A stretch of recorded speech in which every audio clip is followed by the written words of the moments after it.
ఎందుకు ఫెయిల్యూర్ అంటే అంత భయపడుతున్నారు తెలుసు. చిన్నప్పటి నుంచి ఎప్పుడు సక్సెస్ అవ్వాలి, సక్సెస్ ఎలా అవ్వాలి, హౌ టు బికమ్ సక్సెస్ఫుల్ అని స్కూల్లో కూడా బోర్డు మీద 5 ఫ్యాక్టర్స్ టు బికమ్ సక్సెస్ఫుల్ ఇవే మాట్లాడతారు తప్ప హౌ టు హ్యాండిల్ ఫెయిల్యూర్స్ అని అసలు ఎవరు చెప్పరే. ఒక కొటేషన్ ఉంటుందండి, failure is a stepping stone to success. అదొక్కటే ఉంటది. ఏదో సరదాగా ఒక మోటివేషన్ లో వాడేస్తాం, మోటివేషనల్ కోట్ లాగా, కానీ దాని డెప్త్ ఏంటో మనకి ఎవరు ఎప్పుడు చెప్పాల. అలా అంటారే గానీ ఫెయిల్యూర్ అయితే మాత్రం ఎవరు తీసుకోలేరు. ఒకసారి 2 సార్లు చెప్తారు, 3ఓసారి ఫెయిల్ అయితే, 4ఓసారి ఫెయిల్ అయితే, 5ఓసారి ఫెయిల్ అయితే ఫెయిల్యూర్ అని ఒక స్టాంప్ వేసేస్తారు. అరే నువ్వు కంటిన్యూస్ గా సక్సెస్ అయినప్పుడు do you call yourself as successor అని అన్నారు కదా, మరి ఫెయిల్ అయినప్పుడు ఎందుకు ఫెయిల్యూర్ అని అంటారు? Your attempts may have failed, you are not a failure.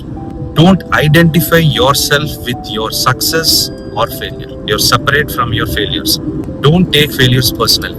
And fail అవ్వకుండా సక్సెస్ అవ్వాలని ఎందుకు అనుకుంటున్నారు? ప్రాబ్లం అంతా అక్కడే వచ్చింది.